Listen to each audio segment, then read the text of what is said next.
안녕하세요. 삶의 품격을 더하는 말씀 지혜 토크입니다. 이번에 김삼동 목사님께서 소개해 주실 책은 게리 스몰리의 관계 DNA입니다. 이 책 뭐랄까 관계 개선 분야에서는 거의 고전처럼 여겨지잖아요. 근데 이게 단순히 서로 잘 지내세요? 이런 수준이 아니라고 들었어요. 저자가 무슨 관계의 근본적인 작동 원리, 숨겨진 코드 같은 걸 발견했다 이런 이야기가 있더라고요. 심지어 이걸 적용했더니 엄청 심각했던 부부들 있잖아요. 그 93%가 관계 회복은 물론이고 만족도까지 확 높아졌다는?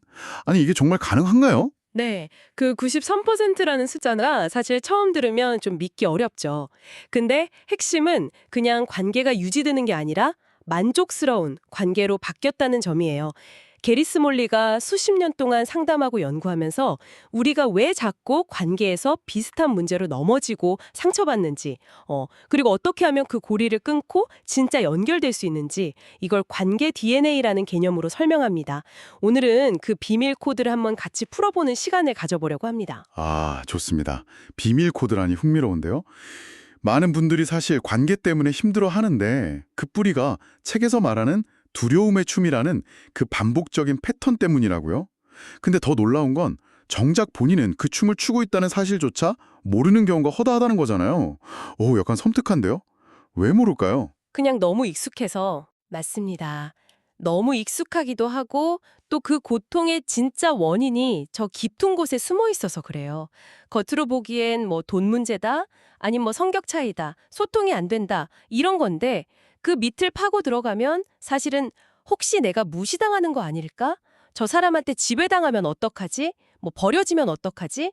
이런 근본적인 두려움이 있는 거죠. 이런 두려움 스위치가 딱 눌리는 순간 나도 모르게 그냥 방어벽을 치거나 아니면 확 공격하거나 이런 익숙한 스텝, 이게 바로 두려움의 춤인 거예요. 저자 본인도 이 춤 때문에 정말 친했던 친구 둘을 잃을 뻔했다고 솔직하게 얘기하더라고요.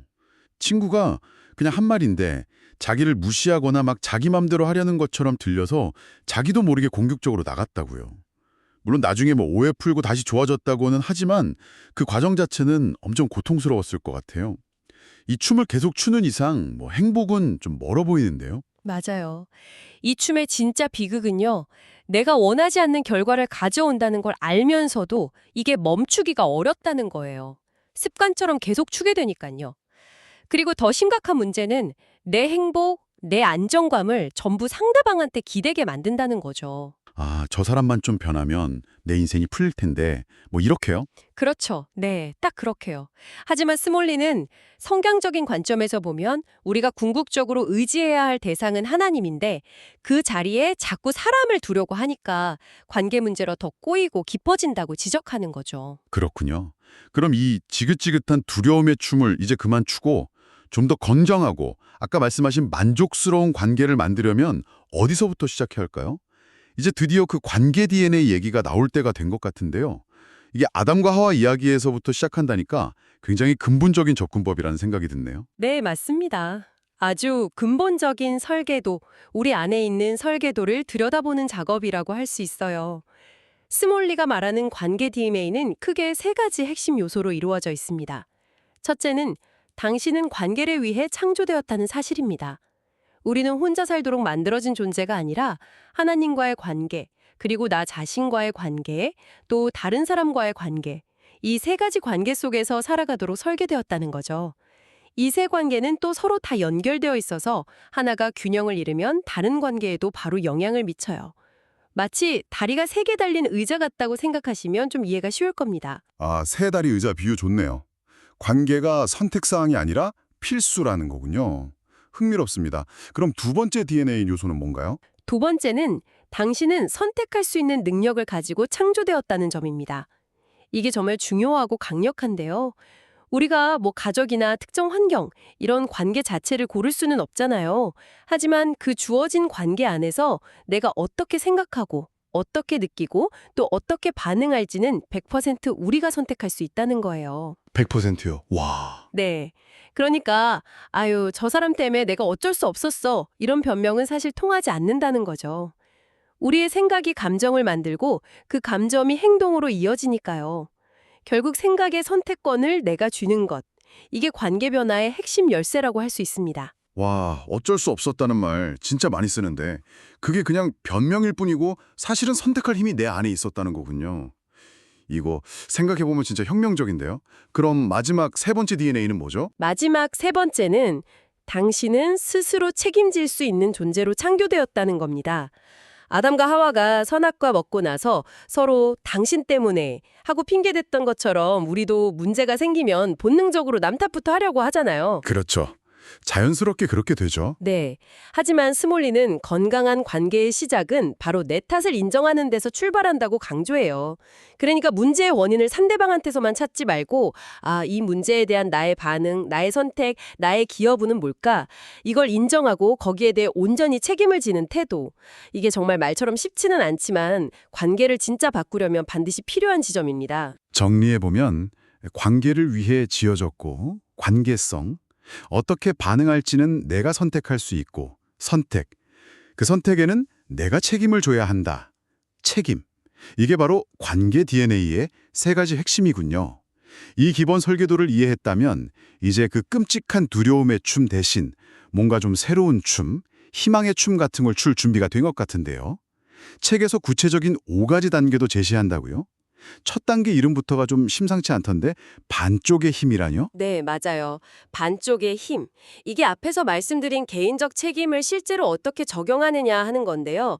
놀랍게도 두 사람이 막 엉켜서 추고 있는 그 춤을 멈추게 하는 데는 단 한 사람만 변해도 충분하다는 개념이에요. 한 사람만요? 네, 상대방이 어떻게 나오든 일단 상관없이 내가 먼저 내 생각, 내 감정, 내 반응에 책임을 지고 변화를 시작하는 거죠. 내 행복의 열쇠를 상대방 손에서 다시 찾아오고 또 용서할 건 용서하고 내가 잘못한 건 용서를 구하는 용기를 내는 것. 이게 바로 그 두려움의 춤을 멈추는 첫 번째 스텝입니다. 아니, 잠깐만요. 근데 그게 듣기에 따라서는 좀 불공평하게 들릴 수도 있을 것 같아요. 아니, 왜 맨날 나만 먼저 노력해야 돼? 나만 변해야 돼? 상대방도 잘못했는데 이런 생각이 자연스럽게 들 수 있잖아요. 그럼요. 충분히 그렇게 느끼실 수 있습니다. 억울한 마음도 들 수 있고요. 근데 이 반쪽의 힘이라는 게 누가 더 잘못했냐, 누가 더 책임이 크냐, 이걸 따지자는 개념은 아니에요. 그보다는 관계의 역동성, 그 춤 자체를 바꾸는 데 있어서 가장 효과적이고 현실적인 방법이 바로 나의 변화에 있다는 통찰인 거죠.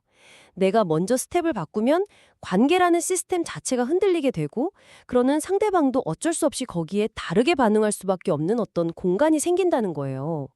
불공평함에 계속 머물기보다는 변화의 가능성에 초점을 맞추자는 거죠. 아하, 내가 변하는 것이 전체 시스템을 바꾸는 가장 확실한 지렛대 역할을 한다는 거군요. 알겠습니다. 그럼 두 번째 단계는 뭔가요? 안전을 만드는 거라고 하던데요. 맞습니다. 두 번째 단계는 안전, 그러니까 안전한 환경을 만들어주는 것입니다. 관계는요, 안전하다고 느껴질 때 바로 그때 비로소 성장하고 깊어질 수 있거든요. 상대방이 막 방어적으로 나올 때 그 사람만의 벽을 세울 때가 있잖아요. 그 벽을 보고 막 비난하거나 억지로 무너뜨리려고 하는 대신에 저 사람은 왜 저런 벽을 세웠을까? 하고 그 마음을 이해하려고 노력하고 심지어 그 벽 자체를 존중해주는 태도가 중요해요.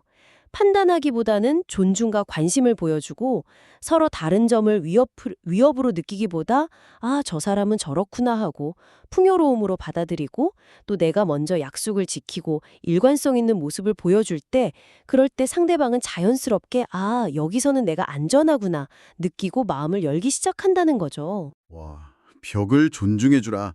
약간 역설적인데 듣고 보니 정말 일리가 있네요. 세 번째 단계는 자기관리라고 들었습니다. 아니, 관계 문제를 푸는데 갑자기 웬 자기관리인가 싶기도 한데요. 이게 그냥 뭐 잘 먹고 잘 자고 운동하라 이런 일반적인 웰빙 조언하고는 좀 다른 건가요? 네, 아주 중요한 질문 주셨어요. 여기서 말하는 자기관리는 단순히 그냥 건강 챙기세요 이 수준을 훌쩍 넘어섭니다. 우리 자신을 하나의 에너지 탱크, 그러니까 배터리라고 비유하면 돼요. 이 배터리가 완전히 방전되면 다른 사람에게 사랑이나 긍정적인 에너지를 흘려보낼 수가 없다는 거예요. 아무리 주고 싶어도 줄 게 없는 거죠. 특히 하나님과의 깊은 연결을 통해서 영적인 배터리, 또 감정적인 배터리, 지적인 배터리, 육체적인 배터리, 이 네 가지 영역의 배터리를 의식적으로 계속 충전하는 것을 강조합니다. 이게 결코 이기적인 게 아니라 오히려 건강한 관계를 유지하고 다른 사람을 제대로 섬기기 위한 필수 조건이라는 거죠. 특히 내 감정 상태를 그냥 무시하지 않고 잘 귀 기울여주는 게 중요해요. 감정은 그냥 기분 문제가 아니라 내 안에 뭔가 중요한 일이 일어나고 있다는 신호, 정보거든요. 아, 저자 본인도 이걸 좀 소홀히 했다가 심장마비에 신정질환까지 얻었다고 하니 이게 정말 가볍게 볼 문제는 아니군요. 매일 아침에 기대치를 좀 낮추고 모든 일을 다 하나님이 허락하신 걸로 받아들이고 또 어려운 일이 생기면 오히려 경배의 기회로 삼고 하나님 안에서 쉬면서 그분의 음성을 듣는다. 뭐 이런 4단계를 실천하신다고요. 이게 뭐 저자의 개인적인 방법이겠지만 핵심은 의식적으로 나를 돌보는 시간을 꼭 확보해야 한다는 거겠죠. 정확합니다. 나를 돌보는 구체적인 방법이 사람마다 다 다르겠지만 핵심은 그 중요성을 제대로 인식하고 꾸준히 실천하는 거예요. 네 번째 단계는 여기서 한 걸음 더 나아가는데요. 바로 감정의 의사소통. 다시 말해 가슴으로 듣는 것입니다. 가슴으로 듣는다. 이게 우리가 흔히 말하는 공감이랑 비슷한 것 같은데 스몰리가 특별히 강조하는 포인트가 있을까요? 네, 물론 공감과 깊이 연결되어 있죠. 하지만 스몰리가 말하는 건 그보다 좀 더 깊은 차원이에요. 단순히 상대방이 하는 말의 내용, 그 정보를 이해하거나 심지어 아, 내 기분이 그렇겠구나 하고 머리로 동의해 주는 걸 넘어서요. 상대방이 바로 그 순간 느끼고 있을 그 감정을 내 가슴으로 함께 느끼려고 노력하는 거예요. 막 문제 해결해 주려고 달려들기보다 상대방의 그 감정 자체를 깊이 이해하고 온전히 받아들여 주려는 태도죠. 판단 없이 그냥 들어주는 거요. 아, 저자가 아들 그렉 이야기 예로 든 거 생각나네요. 직장에서 상처받고 온 아들한테 막 해결책 제시하고 조언만 늘어놓았을 때는 아들이 전혀 위로를 못 받았는데 나중에 그냥 아들 입장이 돼서 그 좌절감, 분노 이런 걸 자기가 직접 가슴으로 느껴보려고 했을 때 그때 비로소 아들이 아빠가 나를 이해해 주는구나 하고 느꼈다는 그 이야기요. 그때 아들이 한 말, 아버지가 나를 이해한다는 것을 아는 것만으로도 문제는 해결된다는 그 말이 정말 인상 깊었어요. 바로 그겁니다. 진짜 연결은 머리가 아니라 가슴, 즉 감정의 차원에서 이루어지기 때문이죠. 마지막 5번째 단계는 이 모든 것을 하나로 묶는 팀워크, 즉 윈윈 전략을 선택하는 것입니다. 관계를 경쟁이나 싸움터로 보지 않고요. 우리가 같은 편이니까 함께 이기는 게임으로 바라보는 관점의 전환이에요. 밥이랑 아들 크리스 이야기도 기억나요. 아들이랑 막 논쟁하다가 자기가 이겼다고 생각했는데 보니까 아들은 막 풀이 죽어 있는 거죠. 그걸 보고 아, 내가 이긴 게 아니었구나. 우리 팀 전체가 진 거였네 하고 깨닫는 그 장면이요. 네가 지면 결국 나도 지는 거야. 우린 같은 팀이니까 둘 다 이겨야 해. 이 말이 정말 관계의 본질을 딱 꿰뚫는 것 같아요. 그렇죠. 누가 옳고 누가 그르냐가 아니라 어떻게 하면 우리 둘 다 만족할 수 있을까? 이렇게 질문 자체를 바꾸는 거예요. 이걸 위해서 책에서는 7단계의 구체적인 윈윈 협상 과정도 제시해요.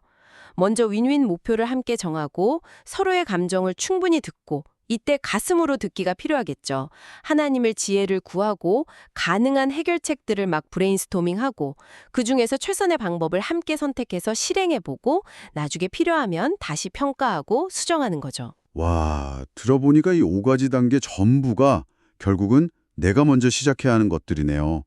반쪽의 힘부터 시작해서 안전한 환경 만들기, 자기 관리, 가슴으로 듣기, 그리고 윈윈 전략까지. 상대방을 어떻게든 바꾸려고 애쓰기보다 내가 할 수 있는 것에 집중하라는 메시지가 정말 일관되게 흐르고 있는 것 같습니다. 네, 정확하게 핵심을 보셨습니다. 내가 변화시킬 수 있는 유일한 사람은 바로 나 자신뿐이라는 것. 이게 관계 변화의 가장 확실하고 또 가장 강력한 출발점이죠. 그런데 여기서 정말 흥미로운 개념이 하나 등장하는데요. 바로 뜻밖의 발견이라는 겁니다. 뜻밖의 발견이요? 그건 또 뭔가요? 네, 내가 상대방을 바꾸려고 막 안간힘을 쓰는 대신에요. 오히려 하나님은 지금 나를 어떻게 변화시키기 원하실까? 이걸 묻고 내 내면의 변화, 내 성숙에 집중할 때 아주 놀랍게도 그 긍정적인 에너지가 상대방에게 흘러가서 선한 영향력을 미치고 결국 상대방 스스로 아, 나도 변해야겠다 하고 변화의 필요성을 느끼고 움직이기 시작하는 그런 현상을 말해요. 내가 막 직접 바꾸려고 할 때는 그렇게 저항하던 사람이 내가 먼저 변화하니까 스르르 따라서 변하게 되는 거죠. 와, 정말 말 그대로 뜻밖의 발견인데요?